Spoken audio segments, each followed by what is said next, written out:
Amerika mendakwa mereka telah naik ke bulan, diletaknya bendera Amerika dan berkibar-kibar. Satu lagi kata Rusia, tidak ada angin di atas bulan. Macam mana boleh berkibar? Orang Malaysia sangat percaya dengan CNN. Bahkan TV3 kita ambil daripada sumber CNN 100%, tak pernah tapis, dan itu sebab sejarah negara kita diselewengkan oleh mereka sebab kita orang yang sangat ikhlas menerima berita tanpa diperiksa lagi. Itulah kita orang Melayu, sangat lembut, bertolak ansur dan tertolak beransur-ansur.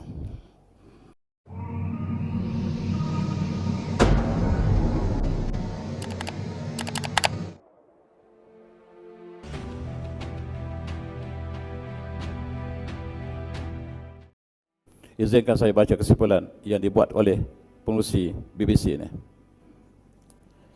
Dia kata, Moon was split at some point and joined together again. Saya berpendapat, kata saintis ini, bulan pernah terbelah dan benar-benar terbelah dan disambung kembali.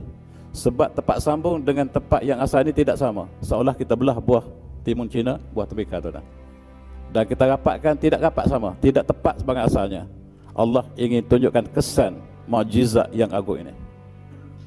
Dan kata pengurusi lagi, this is a fact that the moon had been split a long time ago and rejoined, and there is a lot of concrete evidence on this fact. Dan itulah kesimpulan yang dibuat oleh pengurusi yang membincangkan daripada penerokan bulan. Yang mereka fokus malam itu ialah wujudnya rekahan yang sangat besar yang barangkali akan rekah kembali, barangkali tidak, wallahu alam. Tetapi itulah kesimpulan yang dibuat oleh pengurusi.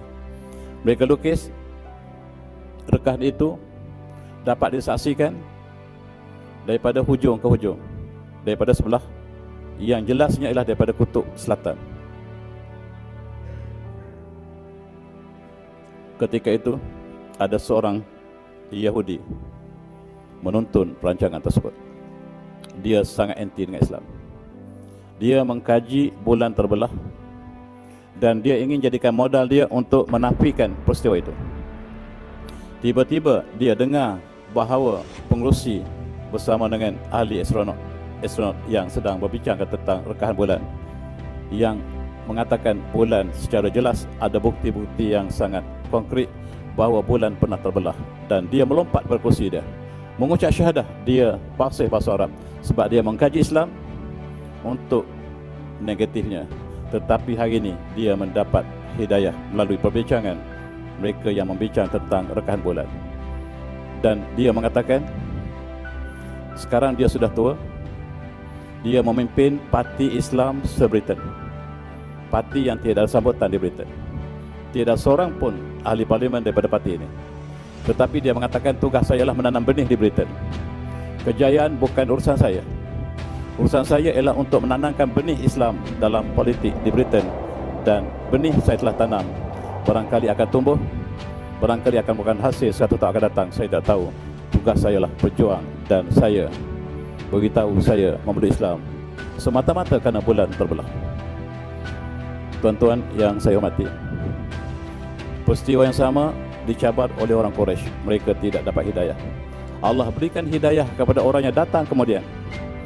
Diberikan hidayah kepada orang Raja India, dan didatangkan hidayah kepada pemimpin Islam Britain ini.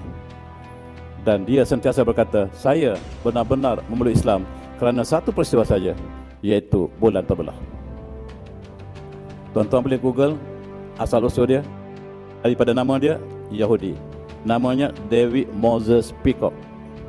Dia tukar nama dia menjadi Daud Musa Peacock. Dia kekalkan Peacocknya, keluarga-keluarganya. Dan dia memberitahu kepada, dalam satu seminarnya, dia mengatakan bahawa negara maju, Rusia, Amerika, Jepun dan negara-negara maju lain hantar Sputnik ataupun menghantar roket satelit ke bulan. Dan mereka hanya membuktikan satu perkara, bahawa mukjizat bulan terbelah benar-benar berlaku. Dan inilah yang menguatkan, tuan-tuan, hidayah Allah datang dalam berbagai cara. Yang kita hari ini, tuan-tuan, bernasib baik, kita dapat menyaksikan bukan live, tetapi kesan yang sama hebat dengan peristiwa yang berlaku asalnya yang kita tidak saksikan, tetapi kesannya itulah yang menimbulkan hidayah ataupun punca hidayah, sumber hidayah kepada tokoh ini. Kita lihat menerokai bulan menjadi simbol kekuatan teknologi sebuah negara. Amerika mendakwa mereka telah mendarat di bulan pada tahun 1969 dan dia sudah menjadi fakta saintifik hari ini. Dan dia juga telah mendarat dan berjalan-jalan di atas bulan. Presiden mereka ketika itu membuat satu ucapan, "There's one small step for man, one giant leap for mankind." Satu kejayaan besar untuk manusia seluruhnya, penolakan bulan dan ganjil. Mereka tak pernah ada follow up selepas kejayaan yang agung itu.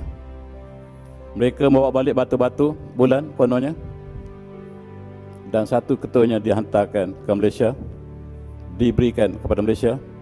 Presiden Johnson membawa batu ini khusus untuk memberitahu mereka negara terbaik teknologi hari ini, sebab kami telah mendarat di atas bulan. Simpan baik-baik batu kami. Di mana sekarang saya tak tahu. Dan malam itu Presiden Johnson tak dapat tidur sebab katil kita tak muat. Dia tinggi 7 kaki lebih. Katil kita hanya 6 kaki. Malam esok kita terpaksa buat katil lebih besar untuk dia. Esok dia melawat Pelda yang kita namakan Pelda LB Johnson.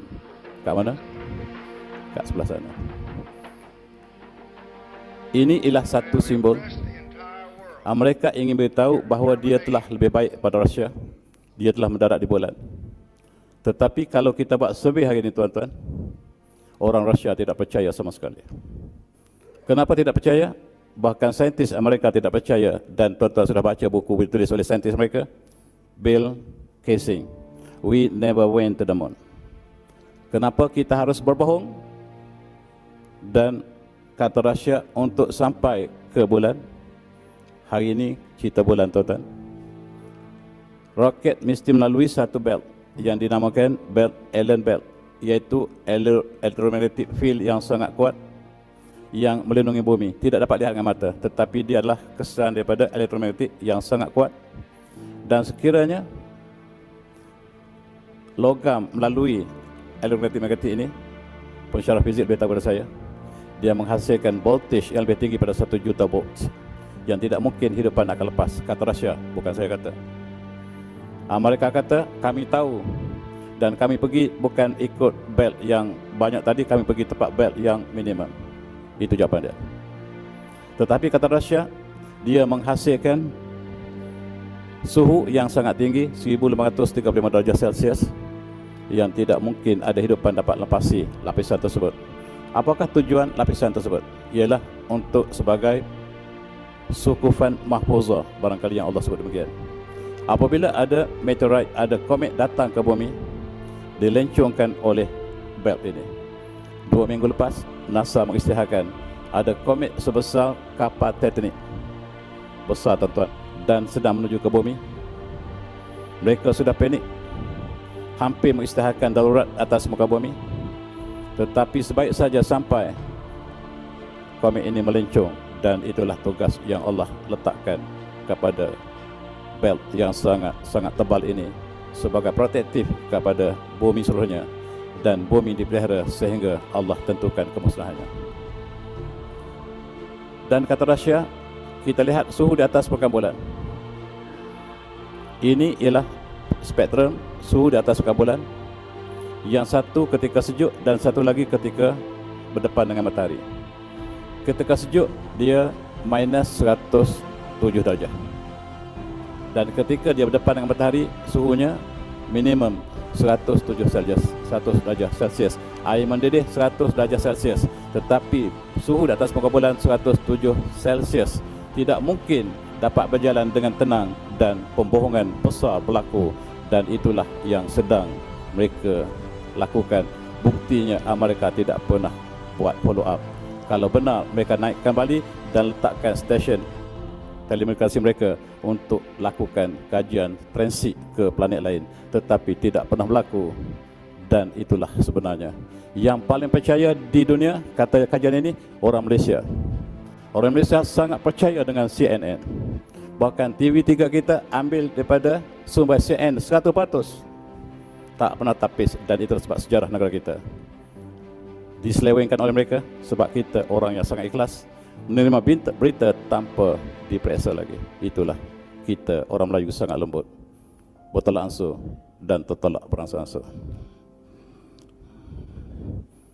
Amerika, hari ini kita bulan tuan-tuan, mendakwa mereka telah naik ke bulan. Diletaknya bendera Amerika dan berkibar-kibar. Satu lagi kata Rusia, tidak ada angin di atas bulan. Macam mana boleh berkibar? Satu lagi, bagaimanakah bayangan di antara tiang dengan